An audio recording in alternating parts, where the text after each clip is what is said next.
జంతర్ మంతర్ వేదికగా జరిగిన కాంగ్రెస్ పోరుబాటలో తెలంగాణ సీఎం రేవంత్ రెడ్డి ప్రధాని నరేంద్ర మోడీపై అయితే నిప్పులు చెరిగారని చెప్పుకోవచ్చు. ఓవరాల్గా మరి 42% రిజర్వేషన్ బిల్లుకు మోకాలాడ్డు పెట్టద్దు, మీరు ఖచ్చితంగా ఇది ఆమోదింపజేయాలి, లేని పక్షంలో మిమ్మల్ని ఖచ్చితంగా నిలదీస్తాం.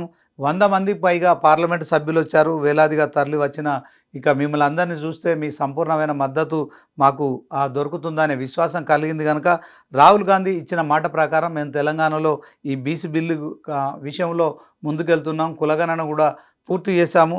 సో 100లలో 200కు పైగా ముఖ్యమంత్రులు చేయలేనిది ఇక మీ అందరి సహకారంతో తెలంగాణలో నేను చేయగలిగానని చెప్పడం కావచ్చు. ఏ ముఖ్యమంత్రికి రాని అవకాశం తెలంగాణ ముఖ్యమంత్రిగా నాకు వచ్చిందని కూడా చెప్పుకున్నారు. ఇది చరిత్రలో నిలిచిపోతుందని కూడా ఆయన చెప్పడం జరిగింది.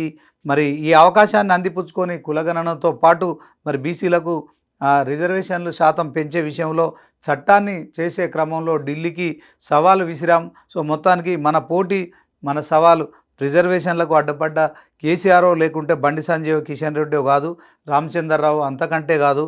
సో మన సవాల్ ఢిల్లీ మీద, మన సవాల్ ప్రధాని నరేంద్ర మోడీ మీద అని చెప్పి మరి దాంతోపాటు భారత ప్రభుత్వంపై కూడా మనం సవాల్ విసురుతున్నాము. సో వారితోనే మనం పోరాటం చేస్తాము. మోదీ గారు మీరు ఖచ్చితంగా ఎన్డీఏ ప్రభుత్వానికి జంతర్ మంతర్ చౌరస్తా నుంచి మరి నేను సూటిగా సవాల్ విసురుతున్న ఆ సవాల్ను స్వీకరించండి, మా డిమాండ్ను అంగీకరించండి. మీరు ఆమోదించకపోతే మరి మిమ్మల్ని గద్దె దించుతాం. ఖచ్చితంగా 2029లో మిమ్మల్ని గద్దె దించి మా రాహుల్ గాంధీని ప్రధాని పదవిలో కూర్చోబెడతాం. ఈ యొక్క బీసీలకు సంబంధించి 42% రిజర్వేషన్స్ అమలు చేసి తీరుతామని చెప్పడం కావచ్చు. మొత్తానికి ఢిల్లీ జంతర్ మంతర్ వేదికగా తెలంగాణ సీఎం రేవంత్ రెడ్డి ఇటు బీఆర్ఎస్ పార్టీతో పాటు బీజేపీలపై కూడా నిప్పులు చెరిగారు. ఈ క్రమంలో మరి కేసీఆర్పై కావచ్చు, కేటీఆర్పై కావచ్చు, అట్ ద సేమ్ టైం ఇక మా బీజేపీ నాయకులు, కేంద్ర మంత్రులుగా ఉన్న కిషన్ రెడ్డి, బండి సంజయ్, రామచంద్రరావులతో పాటు ప్రధాని నరేంద్ర మోడీని కూడా ఈ అంశంలో చేర్చారు.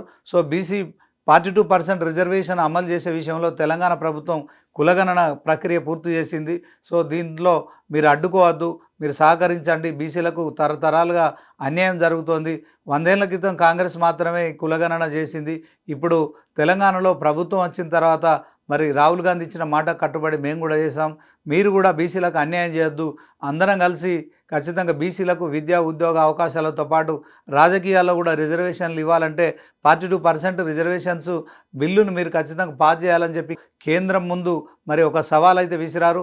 ఓవరాల్గా మరి ఆద్యంతం ఆసక్తిగా జరిగిన ఈ మీటింగ్లో తెలంగాణ నుంచి బీసీ నాయకులతో పాటు మరి తెలంగాణ మంత్రులు, ఎమ్మెల్సీలు, ఎంపీలు, ఎమ్మెల్యేలు అంతా కూడా ఢిల్లీకి చేరుకున్నారు.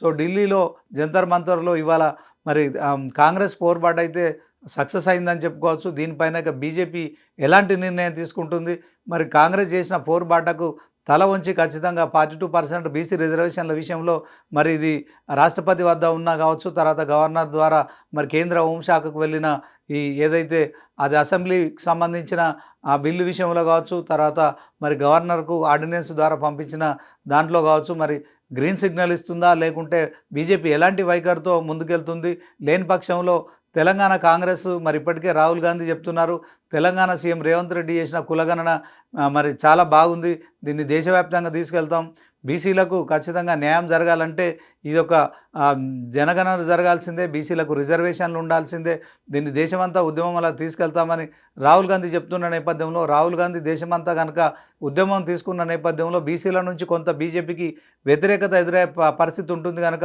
మరి బీజేపీ అంశంలో మరి ఖచ్చితంగా అది కాంగ్రెస్ క్రెడిట్ కాకుండా మరి బీజేపీ ఖాతాలో వేసుకునేందుకు నరేంద్ర మోడీ ప్రభుత్వం ఎలాంటి నిర్ణయం తీసుకుంటుందా అనేది మాత్రం వేచి చూడాల్సి ఉంటుంది. ఇక కేంద్ర మంత్రులుగా ఉన్న బండి సంజయ్ కావచ్చు, కిషన్ రెడ్డి కావచ్చు, రాష్ట్ర బీజేపీ అధ్యక్షులు రామచంద్రరావు మరి ఈ అంశంలో బీసీ 42% రిజర్వేషన్స్ బిల్లు విషయంలో మరి ఎలాంటి నిర్ణయం తీసుకుంటారు, అధిష్టానానికి, బీజేపీ అధిష్టానానికి ఎలాంటి మరి నివేదిక ఇస్తారు, సో ఈ అంశంలో ఎలా ముందుకెళ్తారనేది మాత్రం వేచి చూడాల్సి ఉంటుంది.